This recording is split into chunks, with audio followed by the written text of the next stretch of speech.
Hello friends, എല്ലാവർക്കും എൻ്റെ പുതിയ ചാനലിലേക്ക് സ്വാഗതം. ഇന്ന് നമ്മൾ ചെയ്യാൻ പോകുന്നത് പുള്ളിപ്പാര മുളകിട്ടത്. കറിക്ക് ആവശ്യമായ മീൻ കഴുകി വൃത്തിയാക്കി വെച്ചിട്ടുണ്ട്. ഇതിനെ ഞങ്ങൾ പുള്ളിപ്പാര എന്നാണ് പറയുന്നത്. നിങ്ങളുടെ നാട്ടിൽ എന്താണ് പറയുന്നതെന്ന് വെച്ചാൽ കമൻറ്റ് ഇടുക കേട്ടോ. അതുപോലെ തന്നെ കുറച്ച് ഇഞ്ചി എടുത്തിട്ടുണ്ട്, കറിവേപ്പില, ഒരു സവാള ചെറുതായിട്ടരിഞ്ഞത്, ഒരു തക്കാളി ചെറുതായിട്ട് കട്ട് ചെയ്തത്, വെളുത്തുള്ളി. ഈ ഇഞ്ചിയും വെളുത്തുള്ളിയും അല്പം കൂടുതൽ എടുത്തിട്ടുണ്ട്. കാരണം എന്ന് വെച്ചാൽ ഇത് ഇന്ത്യൻ ഇഞ്ചിയും ഇന്ത്യൻ വെളുത്തുള്ളി അല്ല. അതുപോലെ തന്നെ അല്പം മഞ്ഞൾപ്പൊടി, അല്പം മല്ലിപ്പൊടി, കുറച്ച് കാശ്മീരി മുളക് പൊടിയും സാധാ എരിവുള്ള മുളക് പൊടിയും അല്പം എടുത്തിട്ടുണ്ട്. അടുത്തതായി നമുക്കൊരു പാൻ വെച്ചിട്ട് അല്പം ഓയിൽ ഒഴിച്ചു കൊടുക്കാം. ഓയിലൊന്ന് ചൂടായി വരുമ്പോഴേക്കും കുറച്ച് ഉലുവയും കുറച്ച് കടുകും ഇട്ടൊന്ന് പൊട്ടിക്കാം.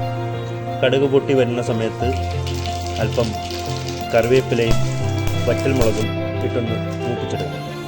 പിന്നെ പ്രധാനപ്പെട്ട ഒരു കാര്യം, ഉലുവ ഇടുന്ന സമയത്ത് തീ എപ്പോഴും ലോ ഫ്ലെയിമിൽ വെച്ചിട്ട് വേണം ഉലുവ ഇടാൻ, അല്ലെങ്കിൽ ഉലുവ കരിഞ്ഞു പോയി കറിയുടെ ടേസ്റ്റ് തന്നെ മറിക്കും. അടുത്തതായി നമുക്ക് അരിഞ്ഞു വെച്ചിരിക്കുന്ന വെളുത്തുള്ളി, ഇഞ്ചി, പച്ചമുളക്, ഇത്രയും സാധനങ്ങൾ ഇട്ട് കൊടുക്കാം.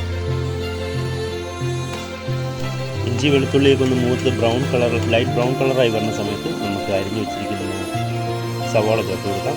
സവാള ചേർത്ത് നല്ലതുപോലെ ഒന്ന് വഴറ്റി ബ്രൗൺ കളറായി വരുന്ന സമയത്ത് അരിഞ്ഞു വെച്ചിരിക്കുന്ന തക്കാളിയും കൂടി ചേർത്ത് കൊടുക്കാം.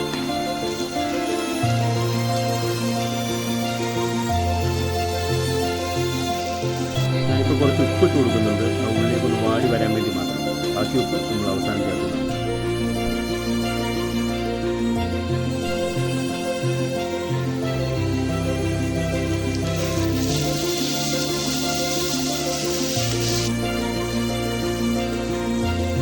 ഉള്ളി തക്കാളിയെല്ലാം നല്ലപോലെ വെന്ത് വന്നിട്ടുണ്ട്. ഇനി നമ്മൾ എടുത്ത് വെച്ചിരിക്കുന്ന പൊടികളെല്ലാം ചേർത്ത് കൊടുക്കാം.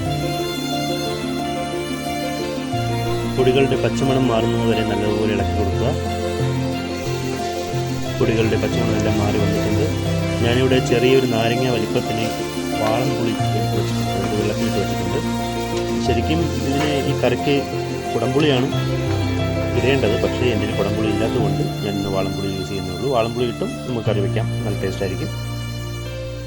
പുളി ചേർത്തതിന് ശേഷം നമുക്ക് നല്ലതുപോലെ ഒന്ന് മിക്സ് ചെയ്ത് കൊടുക്കാം. എന്നിട്ടൊരു മീഡിയം ഫ്ലെയിമിൽ അടച്ചു വെച്ച് അല്പം നേരം വേവിക്കാം. ഈ സമയത്ത് നമുക്ക് ആവശ്യമുള്ള വെള്ളവും ഉപ്പും ചേർത്ത് കറി നല്ലപോലെ ഇളക്കി അടച്ചു വെച്ച് വേവിക്കാം. കറി നല്ലതുപോലെ തിളച്ച് വന്നിട്ടുണ്ട്. ഇനി നമുക്ക് കഴുകി വൃത്തിയാക്കി വെച്ചിരിക്കുന്ന മീൻ കഷ്ണങ്ങൾ ഇട്ട് കൊടുക്കാം. ഇത് നമ്മൾ തവിയൊന്നും ഉപയോഗിക്കില്ല, ഇടയ്ക്കിടയ്ക്ക് ചട്ടിയെടുത്ത് ചുറ്റിച്ച് വെച്ചെടുത്താൽ മാത്രമേ ചെയ്യൂ. തവി തിളച്ച് മീൻ പൊടിഞ്ഞു പോകാൻ സാധിക്കും.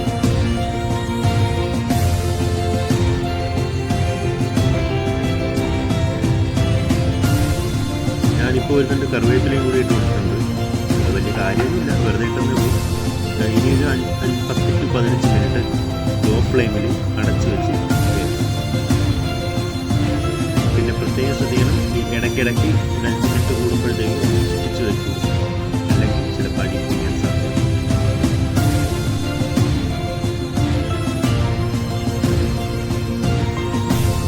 അങ്ങനെ നമ്മുടെ കറി ഇവിടെ റെഡിയായിരിക്കുകയാണ്. അടുത്ത വീഡിയോയുമായി ഉടനെ കാണാം.